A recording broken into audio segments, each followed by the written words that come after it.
Elevators are supposed to be predictable. You get in, press a button, and you arrive at your floor. Simple. They were a piece of technology so reliable that we use them millions of times a day without a second thought. But that's exactly what makes it so terrifying when they don't work as expected. When that trusted system suddenly becomes something unpredictable. This story takes place in a building you've probably seen 100 times. A mid-century high-rise, the kind that's been renovated over and over again for decades. These buildings are all over our cities. They have history's layers of expansions, retrofits, and different tenants. Old surface floors get sealed off. Mechanical levels are added or removed. It's all just a normal part of a building's life. What happens next, however, is anything but normal. The building was home to offices during the day and a skeleton crew of cleaning staff at night. The man at the center of this story often worked late, usually leaving long after midnight. He knew the building's quiet nighttime rhythm, the way the lights shut off floor by floor, the low, steady hum of the ventilation system after everyone else had gone home. One night, he stepped into the elevator alone as always. He pressed the button for the lobby. The door slid shut with a familiar soft thud. As the car began its descent, the lights inside flickered once. Just a quick flash. It wasn't enough to alarm him. Electrical quirks are common in older buildings. But then the elevator slowed. He felt it come to a complete stop, somewhere between floors. This also happens sometimes. Sensors might need to recalibrate or the emergency brakes engage for a moment. Usually, the car starts moving again within seconds. But this time was different. Instead of movement, a soft chime sounded. Kind you hear when you arrive at a floor. He glanced up at the display panel. The number it showed was one he didn't recognize. The building had 12 floors, but for a split second the panel displayed the number 13.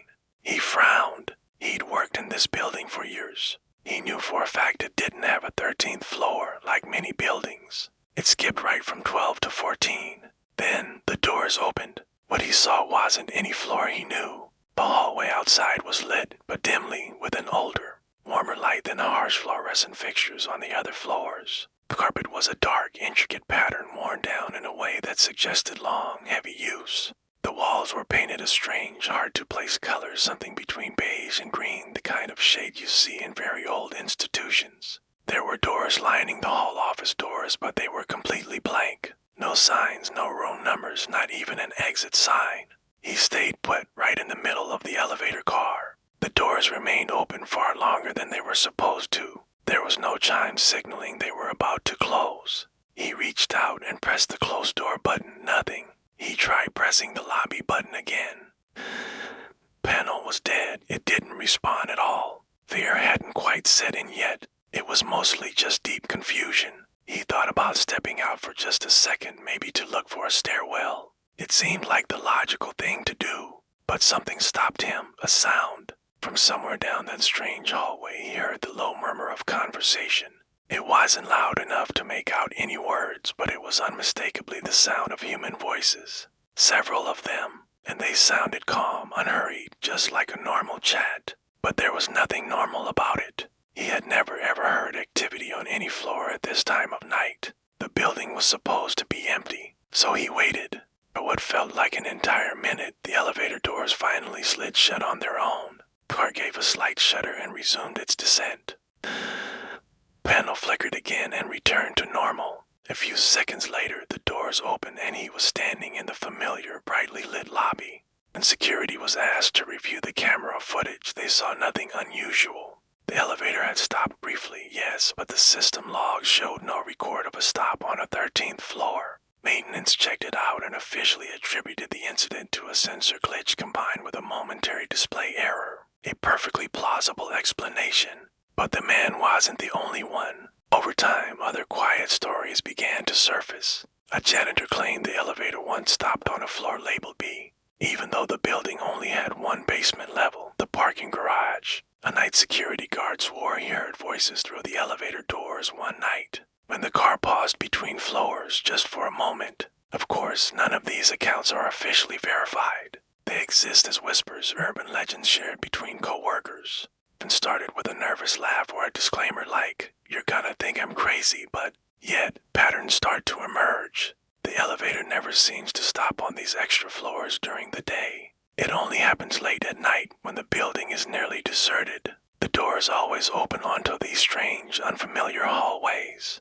Most importantly, no one who tells the story ever reports stepping out. Well, almost no one. There's one unconfirmed account that claims someone did. According to this version of the story, a contractor was working an overnight shift finishing up a project. He was tired, and when the elevator stopped on an unfamiliar level, his curiosity got the better of him. He stepped out.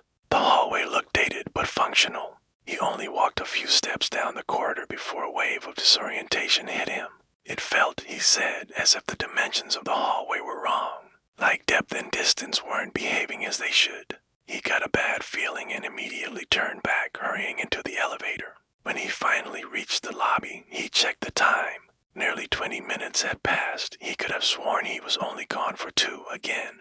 This account can't be verified. It could easily be explained away by fatigue or a simple misperception of time. Building engineers have plenty of rational explanations for everything. They'll tell you that elevators can misalign slightly with the floor, creating the brief illusion of an extra level. They'll say that reflections and changing lights can play tricks on your eyes. That sound can travel through elevator shafts in bizarre and misleading ways. All of this is reasonable. But then there's the blueprint. One employee, who wishes to remain anonymous, claimed to have once seen a set of very old architectural drawings for the building. They supposedly showed a partial floor, a level that was planned but never completed, sealed off during the initial construction. This isn't unheard of.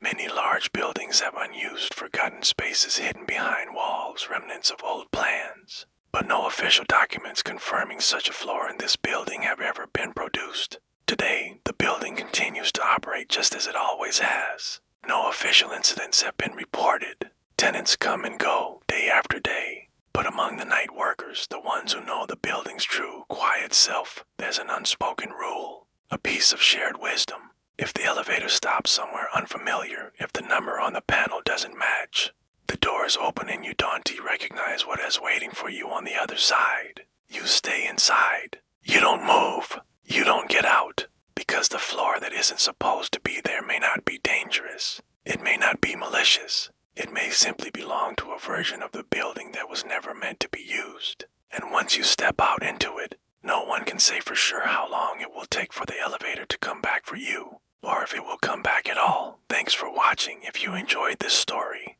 don't forget to like and subscribe for more content just like this. See you next time.